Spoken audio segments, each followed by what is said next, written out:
Na nossa primeira vez tendo contato com alguém do Monte Gyumi foi através da Ria. Hello. Right over here. Ela era uma presença agradável com a voz doce e na posição clássica de donzela em perigo, algo muito comum quando se tem que gerar empatia rapidamente e, após uma breve questline, você consegue libertá-la, até que ela te presenteia com um convite para o lugar onde ela mora. Boa parte de nós vai por conta desse primeiro contato inofensivo. Se pararmos para pensar, um reforço positivo somado à curiosidade inata que temos é o suficiente para nos guiar nesse primeiro passo, e boa parte das vezes é assim que começamos qualquer coisa, seja na faculdade, seja um novo esporte ou jogo. Sempre esse reforço positivo somado à curiosidade nos conduz a um caminho longo de exploração. Assim como na mansão vulcânica, onde te puxam e direcionam o seu heroísmo, as redes sociais te conduzem a pequenos feudos e missões que lhe distanciam da Ordem Dourada. No vídeo anterior, eu falei que a Erdtree já estava em decadência antes mesmo da gente enfrentar o primeiro boss do game, mas não significa que as outras opções são tão melhores. Rikard, o Lorde do Monte Gyumi, é o filho da rainha Renala e do general Radagon, e servia a Erdtree como pretor, que era basicamente uma espécie de juiz e inquisidor romano. Ele comandava a mansão vulcânica e usava métodos cruéis para punir os inimigos da Ordem Dourada, inclusive praticar heresia em nome da própria Ordem. Por isso, já era temido, mas antes era visto como leal, pelo menos durante uma boa parte do tempo. No vulcão, Rikard encontrou uma serpente imensa e imortal, conhecida como a Devoradora de Deuses, e para alcançar o poder absoluto, ele se deixou devorar voluntariamente pela serpente e fundiu-se a ela. O resultado foi Rikard, o Senhor da Blasfêmia, uma massa monstruosa meio homem, meio serpente, com um apetite insaciável por poder e divindade. A sua arma lendária era a Espada Blasfêmia. Uma coisa que é importante pontuar: a espada no nosso mundo é associada a símbolos positivos, principalmente ligados à justiça, o que faz sentido quando está na mão de um pretor. Inclusive, a espada tem esse caráter de honradez, por isso vemos ela sendo usada em rituais de cavalaria, assim como também tem um aspecto ligado ao divino, por ter quase sido usada para defender Jesus e também por estarem nas mãos dos anjos que expulsaram o Adão do paraíso.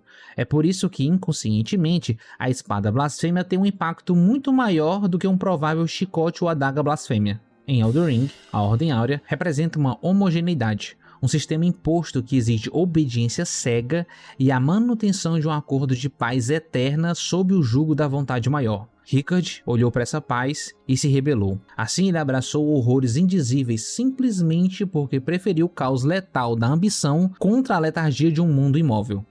Após a ruptura ou The Shattering, as terras intermédias regrediram ao estado puramente feudal, e Rikard opera sob uma lógica pré-moderna de puro darwinismo social e tribalismo. Os recusantes caçam seus próprios irmãos para provar sua força. É o fim absoluto da governança do bem comum. A mansão vulcânica é o equivalente geopolítico desse novo feudalismo digital, onde pequenos senhores da guerra ou bolhas ditam regras da sua própria realidade isolada do resto do mundo. A blasfêmia de Rikard é, em sua essência, o assassinato do bem comum. A Ordem Áurea, por mais ditatorial e falha que fosse, era a constituição das Terras Intermédias. Ela era o tecido de referência simbólica que todos compartilhavam. Ao buscar devorar os próprios deuses e queimar a Térvore, Rikard não quer criar uma nova ordem melhor e inclusiva para todos. Ele quer consumir a própria ideia de realidade compartilhada em favor de um abismo faminto. Assim como no mundo digital, ele deforma a realidade da mesma forma que o fogo vulcânico de Rikard distorce tudo ao seu redor. A nova geração moldada pelo seu próprio mundo digital e a sua identidade digital sendo devorada pelo algoritmo é o próprio Rikard fundindo-se à serpente, abandonando a humanidade e a sociedade compartilhada em troca de poder disruptivo de criar seu próprio universo. Assim como em Elden Ring, você pode ser um mago, guerreiro, não adianta. Se você lutar contra Rikard, vai ter que usar uma arma específica. Seria isso ainda uma última forma de te forçar a obedecê-lo e acabar com a sua individualidade. A ideia da Ordem Dourada pode ter sido inspirada no velho conto furado de fim da história, popularizado por Francis Fukuyama. Esse foi o projeto final da primeira era da internet. A ideia era criar uma aldeia global e homogênea. O rádio, a TV, funcionava também como a Térvore, uma única fonte brilhante de onde emanava a narrativa oficial. Existia um conceito palpável de bem comum e de referências simbólicas compartilhadas. Dessa forma, o Brasil parava nos últimos capítulos da novela. O que passava no Jornal Nacional era lei, e todo mundo sabia pelo menos um bordão do Zorra Total. Essa era a Ordem Dourada, antes da ruptura. A vontade maior controlava a paz através do apagamento das diferenças. Era uma estabilidade confortável para alguns, mas fundamentalmente artificial, intolerante com quem não se encaixava nessa homogeneidade. Após a ruptura, os algoritmos e quem os controlam fizeram uma espécie de rebelião contra essa paz estagnada. A tecnologia atual, com suas inteligências artificiais e algoritmos de vídeos curtos, estilhaçaram o tão frágil bem comum. Não creio que hoje exista um monopólio da narrativa central. O que vivemos hoje é a morte da realidade compartilhada. O jovem que vive acompanhando One Piece no semanal e a menina Doramira Army não tem mais uma constituição em comum. É o retorno para metodologias pré-modernas, o feudalismo digital, onde cada bolha de interesse é um feudo fortificado e em constante atrito com os outros.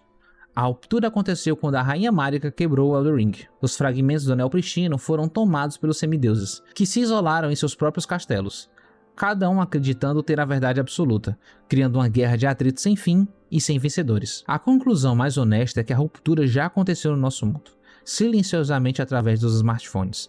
Os donos das redes sociais agiram como Marika, eles quebraram a ordem estabelecida para brincar como Prometeu. Caso você não se lembre da mitologia grega, Prometeu era um titã conhecido por sua inteligência e por ser um amante da humanidade. Naquela época, os humanos viviam um estado primitivo, no frio e na escuridão, à mercê da natureza.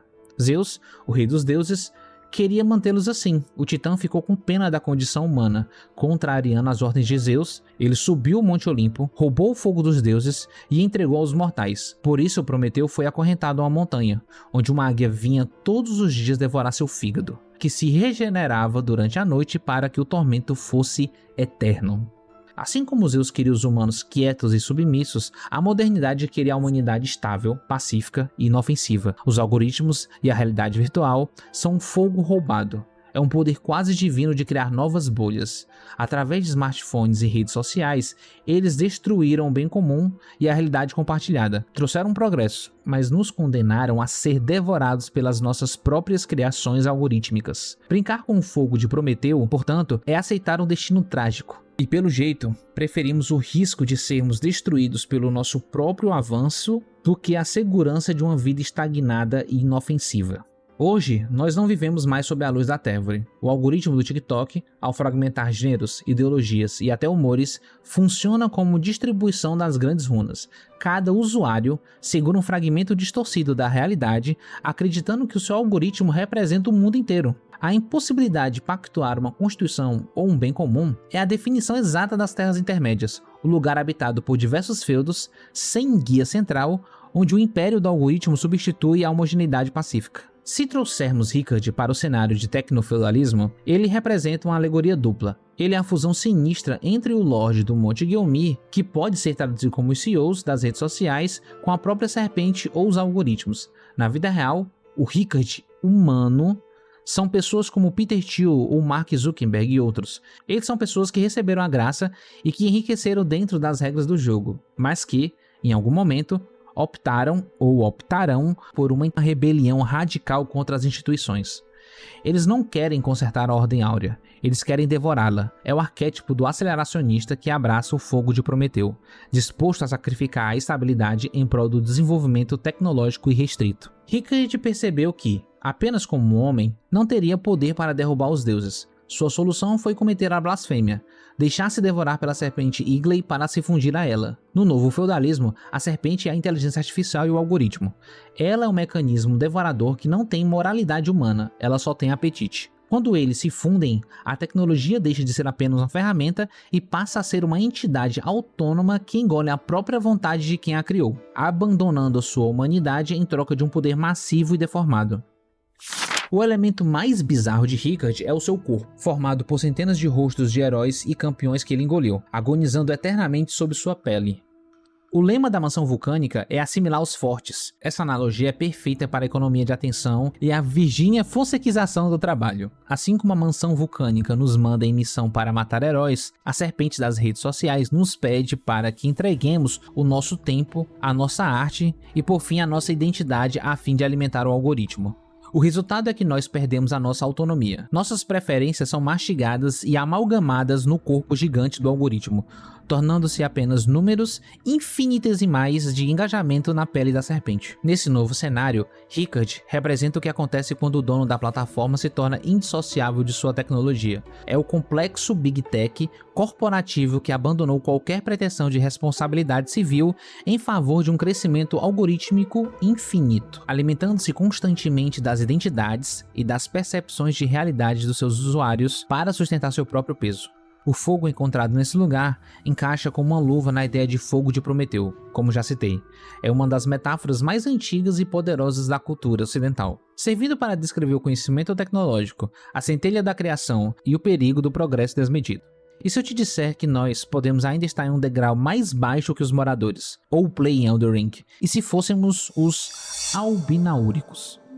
Caso você não se lembre, eles são seres artificiais criados por mão humana que não possuem a graça da Térvore. E pode ser que nessa analogia eles representam a classe dos descartáveis digitais ou a própria matéria-prima da rede. Para que a IA funcione como uma serpente, ela precisa de bilhões de seres humanos agindo como albinaúricos de primeira geração, executando tarefas repetitivas e mecânicas para alimentar a força do algoritmo. Ou seja, moderadores de conteúdo em países pobres que limpam os horrores da rede e são rotuladores de dados, que ensinam a IA a distinguir um carro de um hidrante por centavos de dólar.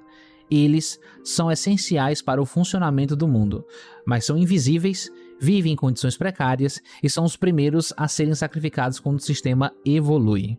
Mas os albinaúricos também podem representar o cidadão médio que perdeu sua identidade cultural e passaram a ser uma criação do algoritmo. Se você só consome slop de IA, você deixa de ser uma pessoa e se torna um ser sintético, moldado por uma inteligência artificial americano-chinesa, tanto faz. Ou seja, você se torna um albinaúrico que existe fisicamente, mas cuja mente é treinada pelas redes sociais. É assim que muitos de nós acabam por procurar uma Halitree das redes sociais, um lugar prometido onde todos seriam aceitos, buscando por um paraíso dos excluídos. Isso pode representar as comunidades de nicho e as utopias digitais radicais, onde estamos apenas fugindo de um mundo hostil para habitar o espaço seguro e artificial, onde não precisamos encarar as cisões do mundo real. Então, a mansão vulcânica é um feed que você rola. Rickard está te esperando através do brilho da tela que ilumina o seu rosto no escuro do quarto. Todos nós estamos, em algum nível, sendo assimilados por essa serpente de códigos, trocando a nossa graça pela conveniência de uma bolha personalizada. Mas, assim como nas terras intermédias, o primeiro passo para resistir à blasfêmia é reconhecer o nosso monstro. Se você sente que a sua percepção da realidade também está sendo mastigada por esse algoritmo, não deixe que sua voz se perca entre 1000 rostos agonizantes na pele da serpente. Curta esse vídeo para fortalecer a nossa ordem contra o slop digital. Compartilhe com aquele amigo que já vive um feudo paralelo e se inscreva no canal. Vamos juntos tentar encontrar a caçadora de serpente escondida nesse emaranhado de dados.